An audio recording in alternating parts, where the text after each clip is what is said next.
इंदुमती आणि नीलमला बसला धक्का. प्रेरणा झाली लग्नातून गायब.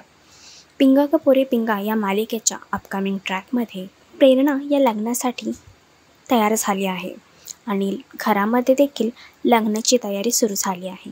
पण पिंगागस मात्र या लग्नावर नाराज झाले आहे. प्रेरणा अशी का वागते ह्याचं कारण त्यांना अजून सापडलेलं नाही आहे. यातच अचानक प्रेरणा लग्नमंडपातून गायब झाल्यामुळे सगळ्यांनाच प्रश्न पडला आहे. तर वल्लरी तिथे येऊन एका मोठ्या गोष्टीचा खुलासा करते आणि ते म्हणजे प्रेरणा ही लग्न करून आलेली आहे, पण तिने लग्न केदारशी नाही तर तिच्यावर प्रेम करणाऱ्या अजितबरोबर केलं आहे. तर प्रेरणाने दिलेल्या या धक्क्यातून सावरू शकेल का इंदुमती आणि नीलम हे बघण्यासाठी पिंगा ग पोरे पिंगा ही मालिका नक्की बघा. मालिकेचा अपकमिंग ट्रॅक तुम्हाला कसा वाटला हे कमेंट करून नक्की सांगा आणि अशीच अपडेट बघण्यासाठी तुम्ही आमचं चॅनल टेलीचक्कर रिजनल ह्याला लाईक, शेअर आणि सबस्क्राईब करा.